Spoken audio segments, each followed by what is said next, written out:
Ladies and gentlemen, welcome back to Added Time, our FPL podcast happening weekly. We're going to be talking about game week 6. Is it 6 already? Oh dear. It's 6 already. That's Nate, by the way. Nate the Great. I'm Nate. I don't know if we should. It's not take great anymore. It's Nate. It's Nate frustrates at the moment.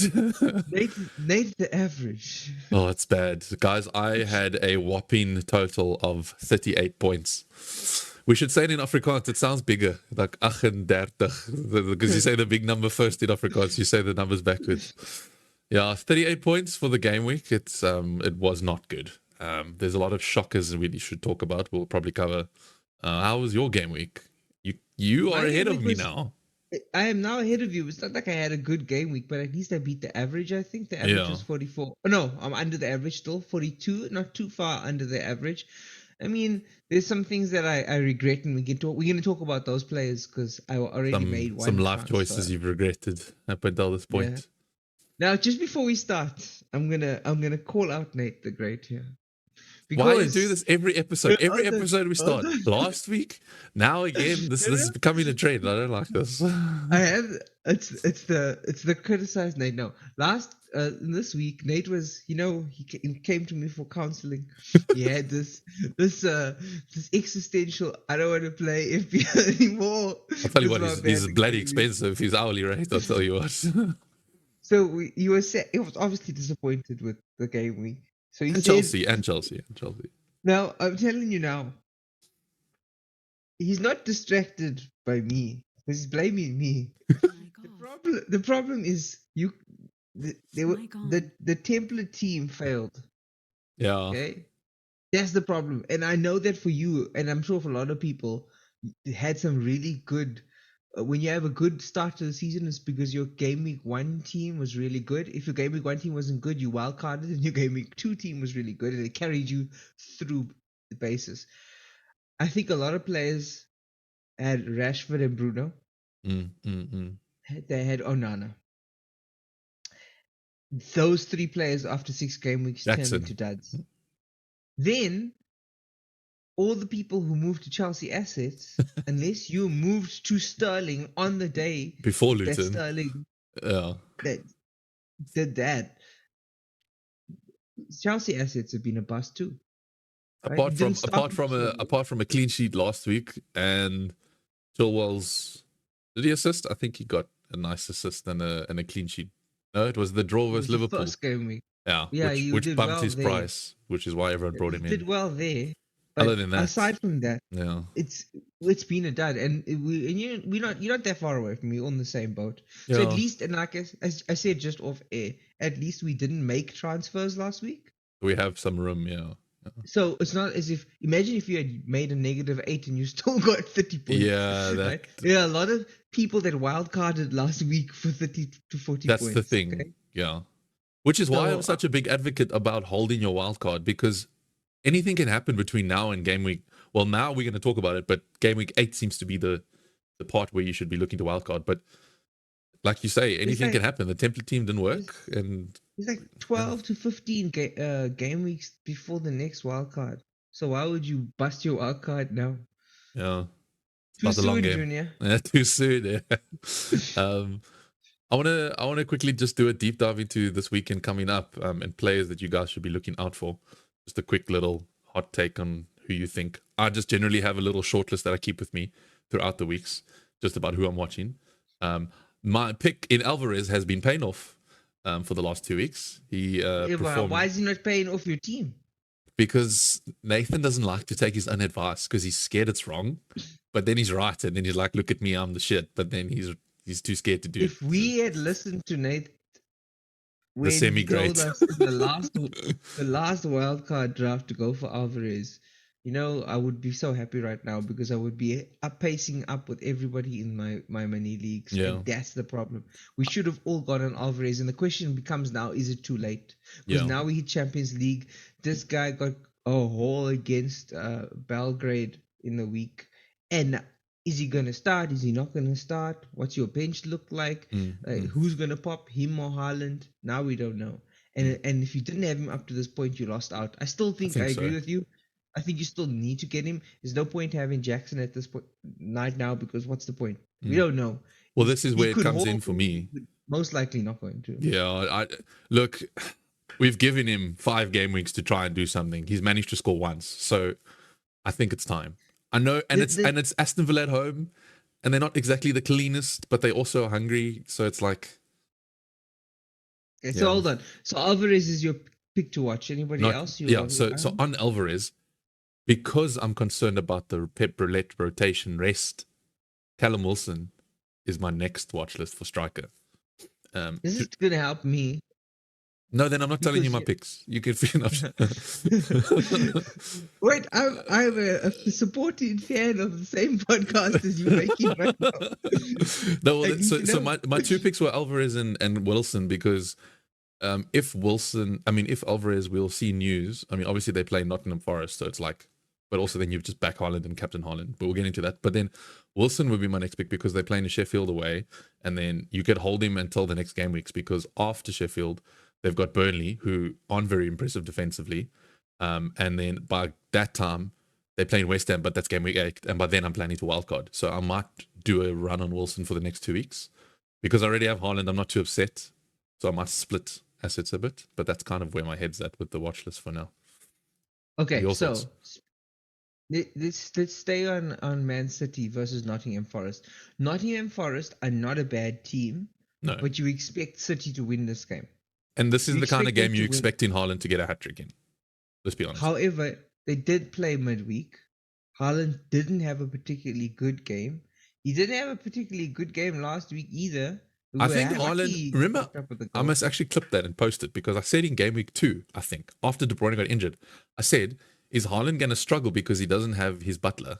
Well, I didn't say that, but I'm paraphrasing, but he doesn't have service anymore. You know How what I mean? can I assist you, sir? He's the Alfred to his Batman. It's you need him. And he has Robin taking over. Sorry, I'm cutting you off, but he has Robin on the side pulling the points here. Anyway. Nightwing. That's a brilliant analogy. I like it. I think you should do some graphics with him. Batman and Robin and Alfred. Yeah. Haaland is Batman and Alvarez is Robin. Which is okay. Completely unrelated. Which is your favorite Alfred of all time? I really like Jeremy Irons' Alfred, the Ben Affleck Batman Alfred, just because I think his character is just a bit like gruff and it kind of fits the dark thing. But there's something iconic about Christian Bale's Alfred. I think he's the more classic Batman Alfred. I liked his character a lot. I can't remember the actor's name. You caught me off guard. Caine. Michael Caine is Michael Caine. Yeah, he was. Yes, that's him. Yeah, he played the Alfred. I liked his Alfred as well. Yeah, his Alfred is decent. I actually really like the original Alfred from the older movies in the 90s. It was because he really felt frail. So if he started opening a can of Bopass, he would have been very surprised. Yeah, well, you're right, because Jeremy Irons was like, he really kind of was badass. So it's like, okay, cool. Andy Serkis, Jeremy Irons, Michael Caine. You don't think he's gonna all of a sudden just. Anyways, back to the sorry. Alvarez, Alfred. Yeah. No. Okay. Okay. So, you don't ever get rid of Haaland. No, bro. Not at 92%. But you pair him with Alvarez now. Yeah. Okay. See, Alvarez is playing this pivoting role of assisting and scoring. So. But now but both of them played midweek. Okay. I don't know how they're going to rotate. Doku had to come in because Silva was injured. I was considering taking out Foden because he's not as good as De Bruyne as in getting points. But now that Silva is injured, I think that makes Foden and Alvarez more certain to start. They could always bring in that academy player that they what's his name? Cole Palm. Just kidding, that was a joke. They got a new one, a new academy player to put all their hype on too. Yeah. But so yes, so I brought in Alvarez just by the way. When did you do this? Sneaky boss. Last night because I was scared that he was going to go price up again. So I brought in Alvarez in place of not Jackson. In place of my third bench forward because I thought I didn't know if I want to get rid of Jackson. I didn't know what my plan was. I'm glad I didn't because now I can bring in Wilson. Yeah. So Sorry, So for me, Yeah. my transfer movies, I haven't touched either of them yet because I have 0.9 in my bank. So I can afford a price rise on Wilson or Alvarez, depending. Yeah, I know you playing the money game this season, which is what I did last season. And maybe I should have been doing that because I was in a way better position last season. But anyway, so I'll probably wait as late as I can before I make a change. But I'm leaning more towards Callum Wilson just because of the midweek game. Yeah, I don't think you have on the money thing. I don't think you have bad playing style there for this season, because this season is different from other seasons because of your mid-priced players are doing really well. We have way more money in the bank this year than we've ever had, so you can afford put price rises. Now, if just before we leave City and Forest, Iwaniyi is a beast. He has scored in his last 10, not scored, but FPL points in his last 10 Premier League games across both seasons. He gets point. He's fixture proof effectively. Should he not be a consideration for that third striker spot? He's got points every game week since he started. Since game week 1. Yeah. And that's also the end of last season. He also ran into a form then. So what I'm saying to you is this: shouldn't he be a good third bench that he's going to sit on your bench anyways? He comes in for players who don't make it, like Alvarez or a midfielder that doesn't play, and he's fixture proof, and he's not that expensive. Well, at 6.6, I think if you're going to bring to strengthen your bench, I'd still honestly prefer Cameron Archer just because it's 4.5 and you can free up funds and he's starting. But I see your point, and I think if you want to have a more rounded forward and you have the funds, you could, and if you don't have Haaland, you could probably fit him in. I think if you don't have Haaland, you put him in just to round out your forwards. Who doesn't have Haaland? I don't know, the remaining 9% of managers. People that made their team and never played again. It's those guys that try and go against the grain to prove a point, but then it's like, well, you should have just conformed. But it's not a bad pick, yeah. There is another forward pick, though. What about Ferguson? Yeah, I haven't actually thought about that. He didn't play. João Pedro scored, but he was on a hat trick. He only played 5 minutes against United, but he did score a hat trick against Newcastle, and he looked like a beast of a striker, and he's only 6 million. So that's also another forward to pay attention to. Another forward I'm also thinking about is Edouard, because his numbers are very good at Crystal Palace. Crystal Palace don't score that much, but everything that they do. Yeah, he's not too bad. I think he's sitting on like 4 and goals. And if you look at his points for the season, he's doing really, really well. Like, he's the third most popular striker. He's blanked a little bit against Arsenal and Brentford, but other than that blank, he's got a consistent level of points. I'm gonna call you out now. What happened to your Wisa pick, Mr. Wisa? Yeah, we should. We can't. You Wisa, you didn't do it. Yeah, that's. I'm joking. Yeah, and that sucks because I let go of Salah for Buemo, and it hasn't really paid off. No, because as soon as you let go of Salah, he started scoring or assisting. So, but to be fair, he hasn't really not done anything bad. He's just not giving you the returns worth the 12.5. And he goes and gets 2 assists and 10 points. So. I'm gonna be wildcard. My plan is wildcard around game week 9. And so you're gonna skip the game week 8? You're not gonna wildcard then? Yeah, I'm not even gonna play game week. I'm just gonna ignore. you're gonna take out Haaland like everyone else and just leave Onana as your captain. Basically, it all depends on when do I want to get Salah, right? And so whenever that point is, when I go, I want Salah, I have to wildcard to get him in because the amount of change. So you going instead of doing it on the game week 8 when they're playing Brighton, you back Brighton to maybe win. You could. Brighton are playing flipping well. You'd rather bring in Salah for the Everton game because it's at home and Everton's. It's Everton. It's Liverpool. Don't say it's Everton. Derby. We Chelsea fans, bro. It's very touchy. They can just say, "Oh, it's just Chelsea," because that'll happen. No kidding. It's fine. They weak Everton at the moment, and I would back Salah to do big things against them. And I also think it's Salah's last year, if not last 6 months at the club, because Saudi's coming for him. He wants to be an Egyptian god card. He will be. Ronaldo, is Ronaldo counted as no? That's Saudi god card. Anyways, goat card. Goat card, yeah. Okay, so is there much to talk about the midfield for this game week? I think the forwards is where it's really at. I don't think I'm more interested in changing up my defense. The only thing for midfield I'll say is like how many people are really going to stay with Salah? I mean Rashford and Bruno.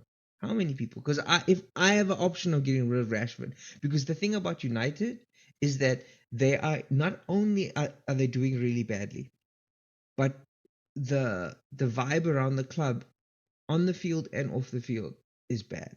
There's all the Maguire tension. There's some tension against Ten Hag. There's the whole things with Jadon Sancho that's caused an uproar. There's apparently been fighting in the locker room after the game that they lost. Yeah, I saw that article. There's just United are playing in Champions League. So we don't have that pressure. That's the thing. We don't have to go face Bayern and lose 6-0 and then come back and try and recover for the weekend, but they do. So Chelsea should use this opportunity. This is the point where I'm not saying we're going to make the top 4 even. I'm saying this is the point where we pull we need to finish better. The middle, yeah, with the better of the middle table. Yeah, we need to lead the mid pack. Like we need to be 6-5. This is where we pull ahead of players like United. Okay, so Rashford is someone that if I was going to take out Rashford, but the only reason to really take out Rashford is to bring in Salah, in my opinion. I would agree with you. Mean, yeah. There's Ward-Prowse. We have a friend, Redwan. He has Ward-Prowse, and he did really well. So there is Ward-Prowse that's scoring really good, but fixtures for Ward-Prowse is Liverpool, Sheffield, Newcastle. Mm-hmm. But Ward-Prowse has been scoring points consistently since he came into that team. 9, 6, 7, 7. No, he's been doing well for West Ham. He really has. But Rashford's fixtures are so good though. Burnley, Crystal Palace, Brentford at home is tough, but they're Sheffield. That is leading up to Man City. That's 3 really good fixtures, and then after that you got Fulham and Luton and Everton. That run after Man City is insane. Yeah. So as much as I want to get rid of one of some of my people have 2. You got rid of Bruno, right? No, I still have both. Both? Oh dear Lord. Okay, so this dreams are shattered like Chelsea's Championship League spot. Yeah. That's my mindset going into this game week is I have 2 free chances. I need to fix my team. So a little bit of a controversial pick right now is that because I'm planning to wildcard in game week 8, right? I'm willing to take out Maddison because of Spurs' fixtures and put in Matoma for the next 2 game weeks because Brighton's fixtures and their form are favourable. I think they're playing Aston Villa. No, they're playing Bournemouth this weekend at home. Then Aston Villa. And then they're playing Aston Villa away, which I think it's Aston Villa, so it's fine. But anyway, that being said, so like if I'm trying to find points now, so I'm semi-desperate because everyone or most of the people have Maddison. I know there's like 40% of people that have Matoma, but not in our league, I don't think. So, if I had to think about a differential pick, probably look to trade him out and then fit in Wilson kind of a thing if I have to sort up my midfield a little bit. Because the thing is... But why not United transfer out? You have 2 of them. But this is my... Yeah. Well, this is the thing. Why? Because they the Jackson mentality for me. It's the fixtures are so good, you don't want to bring them out. And then... Because at any moment, Bruno Fernandes can score a pen and Rashford can assist it and then score a goal. You know what I mean? And they're playing Burnley and Palace in the next 2 game weeks at home. Oh, home and away. Sorry. So it's away and home. So I don't know. It's a tough one because Murphy's Law, I take them out and they get a hat-trick. And I know Spurs' fixture next week is Arsenal and Liverpool, so they're tough.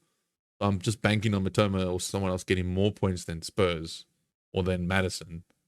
But then again, I'll take out Maddison and he scores and assists. For Nate, for you, and for everybody out there, my opinion...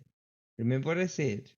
United, I have on and off the field trouble. A lot of it. They're playing a midweek fixture on top of it. There are more red devil flags. You're not wrong. Yeah. Then there are positives for them. Yeah. I would be letting go of one of them personally, and I know that that I'm not lying because I did. And I'm not doubting you because I am willing to keep Rashford because of the fixtures that are good. But both could be detrimental. But that's a lot of money. That's Salah money, bro. Yeah, for both, If you got rid of Rashford and Maddison, you could bring in Salah or Rashford. You could Rashford is a big player. You could bring in Salah. I'll do it and now. someone else. If I can get rid of Bruno Fernandes and Madison, keep Rashford, and bring in a 4.6 midfielder. There we go. That's Salah money. And you don't need that's that. You bench the 4.6. You play four midfielders and you play 3 strikers because you fixed your Jackson.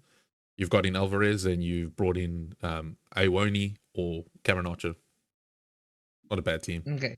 So here's a question for me, because now I'm giving you my opinion on Man United. I brought in ALVAREZ for whatever my my West Ham bench forward that dropped in price. So I've got a forward line of Jackson, ALVAREZ, and Haaland. Okay. I'm most likely not going to start Jackson now, because I'm going to start with a 5 in the middle and have Jackson as my bench. Who's your 5? It's Saka, Buemo, Foden, Rashford, Madison. Saka and Madison are playing each other. Rashford has a decent fixture, but Man United problems.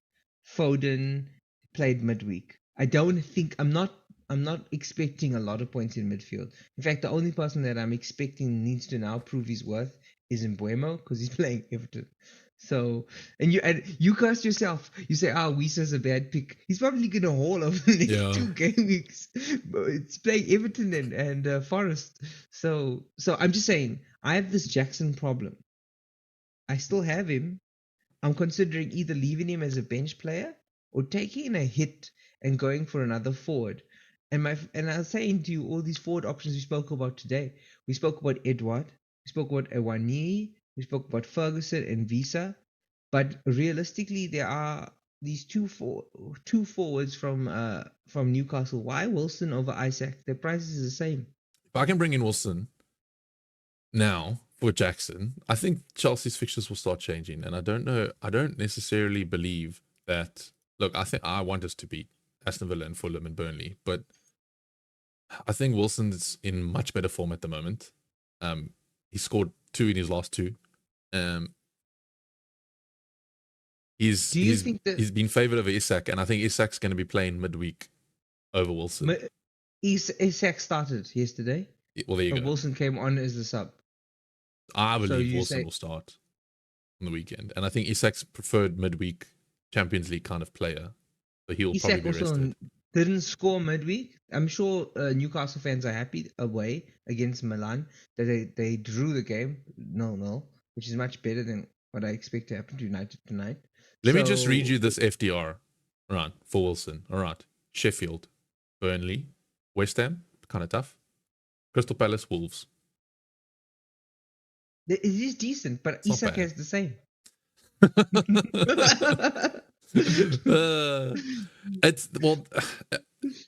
The form in the Premier League for Isak is not as good as Wilson.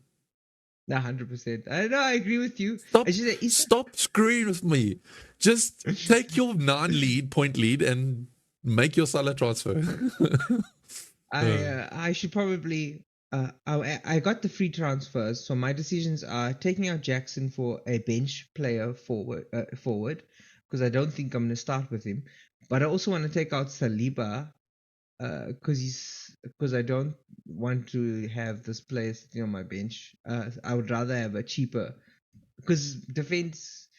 We're lucky Gusto got that 6 points, but I don't want to rely on that anymore. Can I ask you a question about my team now? What defenders do I start this week? Do I start Ben Chilwell? Yeah, you start Ben Chilwell. He will start. So do I double up and go Chilwell and Gusto, or do I start Gabriel? Is James back? Reece James. Are you starting Estupinan? Yeah, Bournemouth at home. I think he's going to do something. I think if he plays. I would. He will play. Yeah, he will. I would say I personally would just start Gusto, Chilwell, and Estupinan, because Arsenal are playing Spurs. Okay, firstly, that's tough. Yeah. The second thing is that Gabriel and Arsenal's defenders don't seem to be hauling big right now. They seem to be being tight because they want to keep pace with City. Well, this is why I'm thinking. That's why I thought the Gabriel, because of that comment you just said, is because Arsenal's playing a very reserved game of football, most like they got the lowest goals against, I think. Yeah, but If I'm not your mistaken. bench defenders are not there because they're gonna have a clean sheet, because that's Yeah, not you're not wrong. realistic. It's because they go forward and you get the assists. Yeah. And who's more likely to get forward out of Probably the four of Gusto them? or Chilwell, yeah. And Both of Estupiñán. them over Gabriel and Estupiñán, yeah. Yeah, so I would bench Gabriel, and for me, Gabriel and Saliba are the same conundrum, Yeah, right? fair. That's why I'm saying to you, I'm not gonna have Gabriel in my starting. So why am I keeping him there at 5.1? I might as well sell him to get some money in the bank and find a player who I feel is primed. And talking about Newcastle, I know Sven, my brother, Sven Botman is Shout out he Sven. played midweek. Shout out to Sven. No, he's not listening to this. No, it's not. He's he played midweek, but he's a cheap into what you already told me as Newcastle's really good fixtures as a Yeah, for defender. at least 5 weeks, yeah. And if I'm not going Botman, am I going Trippier? Because Trippier I don't have the money for, but if you were, I think anybody playing a wild card needs to go for Trippier too, because Trippier is he's the defender that has the attacking returns for Newcastle. Yeah, what's funny you Right. should say that because he was my third player on my little watch list, just based, like I said, because of Newcastle's run of fixtures. And I need to sort of what. I just the hype you putting on Newcastle, man. It's the same hype as when I told you to captain Bruno Fernandes, man. Do it. Yeah, it turned out good. The only reason why I'm saying I'm looking at Trippier is because I feel like I need to readjust and repivot my defense, because I think I'll take Chilwell when I wildcard, so I might slot in Trippier. I don't think I'll do it this game week. I think I can wait. I think I need to prioritize Jackson first, get that out the way before I look at defenders. So I back Trippier as well. Wilson and Trippier. Yeah, it's good. And the Liverpool versus West Ham. What's his name? Antonio came out on socials or in an interview and he said, "You know what? I think we're going to beat Liverpool." I like it. Is he straight? I like it. I really like Antonio. All the He's English strikers are cold though. Like they're just like killers, aren't they? Just instinct killer finishes. It's just like bam. His story and how his position has changed and he plays everywhere. I really wish he had come to Chelsea. I think he would have. I think he would have Ivan played Toney, anywhere and everyone. please. The football gods need to bless us with Ivan Toney. I actually would want. I would still want Jackson to come good, but I don't know if that's gonna happen. Jackson doesn't have anyone to push him at the moment. That's his problem. He just needs a cuckoo. But shame, man. Like I was actually thinking about this the other day. How old is he? 22. He's never played in the Premier League. He's the only striker for a big club, and he's like the pressures on him is huge. Like, let's put it aside. Yeah, Let's look at him as a human level. I know, but think about it.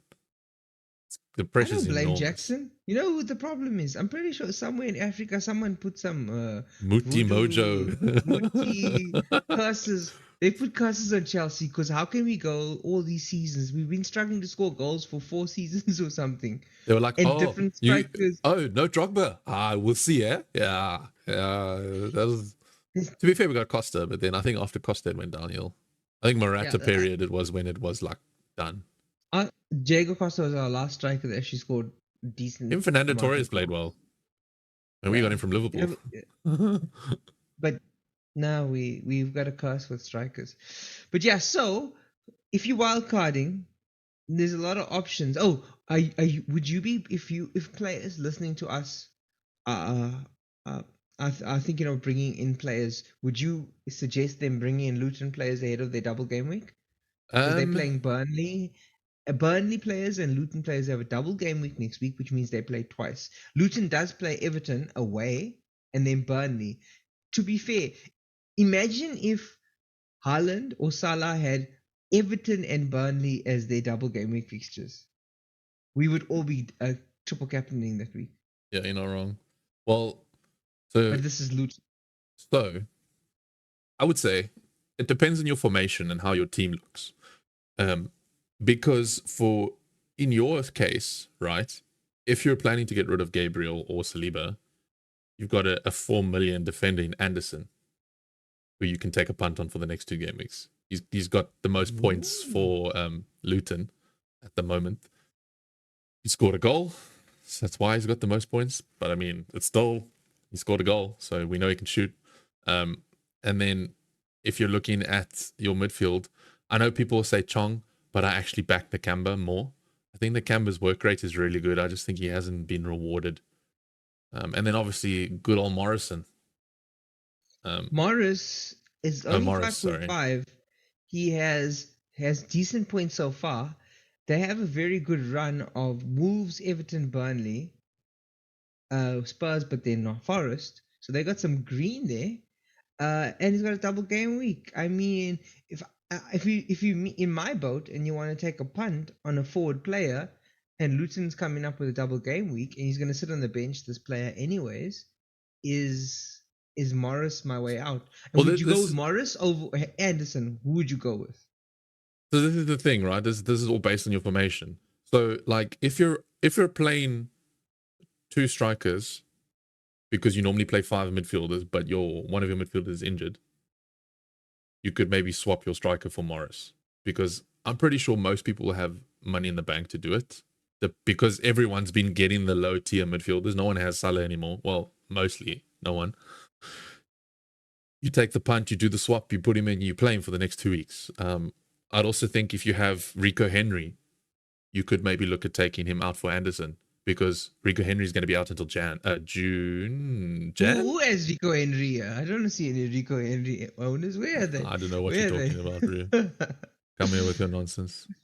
Oh, expected back June. Chat. He's out. He's do you retire at that point, bro? It's like more than a year. Didn't you? Have you not just confirmed what you need to do? Yeah, but I can't. I need to fix Jackson, bro. I'm not wildcarding. Not now. But here's the thing: you're saying fix Jackson. Why are you going to fix a player? Granted, and I'm talking to you and me. Why are you going to fix a player? He's 7 million, yes, but he could score a goal. He's still got the XG. Who has Wilson in our team, in our league? No one. I don't know. Who has Jackson? He's thinking a differential. Everyone. Yeah, but that could change this week. I know, and I'm going to come back next week and talk on this podcast. I'm going to come back next week and talk to you on this podcast, and you're going to charge me for therapy because I'm going to be depressed because I took out Jackson. You told me not to. That's how the game works. This is how good this podcast is. I am now considering leaving Jackson because I'm thinking to myself, yeah, sure, bringing in. Why must I take a extra transfer to take out Jackson to bring in Morris if it's next week that I want Morris? And this week, who's better this week? Is it Morris or Jackson? Who do you think is going to score more points this week? From a bench point of view, for your bench, who's scoring more points? Morris or Luton? I'll tell you why. Morris or Jackson? Yeah, Morris. Yeah, because Jackson has 4 yellow cards. Yeah, he's still going to play and he's going to suspend it. The next one. He's not going to be suspended. No, but he's still going to get a yellow card. So Morris will get 2 points and Jackson will get 1. Son of a chicken. You got me there. Look, I still have PTSD about Chilwell coming on. And then I don't think I don't think you should downgrade Jackson that low to a price. I think if you're going to get rid of Jackson, try and upgrade him to someone who's on form. I wouldn't say Morris is on form. But it's for my bench, though. That's the thing. It's for my bench. Because I've brought in Alvarez. But then why not? Then do it. If it's just for your bench, you're not going to start him. What I'm hearing you say is sell Saliba and Jackson for Morris. How many transfers do you have? 2. I have 2 free transfers, but I'm happy to take a -4 because I made some points over my rival. And so... well, I'm telling you something straight on now on this podcast is from this game week upcoming, I'm not going to have Madison. You will. I'm not going to have Jackson. You might. So I folded. The tables are turning. No, I have all the United players. You don't. No. So I like it though. It's interesting for the podcast because our teams are starting to separate. So now we can have some competition, like because now it's not just template picks. Now it's getting to the form of the league. It's getting to the smart picks, the gambles, the risk, the playoffs, the differentials. Let's end with a captain pick. Okay. So, is there anything Wait, to talk before you about? say that, let's count to 3 and say our captain pick. Okay. 1, 2, 3. Haaland. Haaland. Captain Haaland. Sorry. It's obvious. It seems like we both have some intense decisions to make about our team.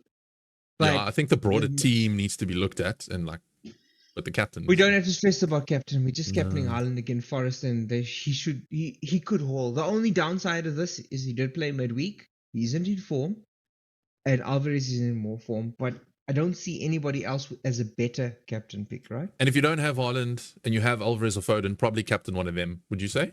Because it's not in Forest. I don't even try, that 9% can leave them. You have to have Haaland and you have to. Yeah, I don't think there's much of a differential captain. Like last week, a lot of people were like, "Should we captain Salah?" Yes, you should captain Salah if you have him against Wolves. But this week, if you're gonna choose to captain Salah, you captain him against West Ham. Nope, not as easy. No, it's not. And I'm not just saying that because they beat Chelsea 3-1. Yeah, we better wrap it up. We've run out of edit time. People got flights to catch, schools to teach. FPL tears to cry, but everybody have a great week. Enjoy the football. Try and find some enjoyment. We will talk to you next week, right, Nate? Yes, we will. Hopefully more excited and not too depressed. Thank you for watching and Chelsea listening. might win. We hope. Bye. Bye.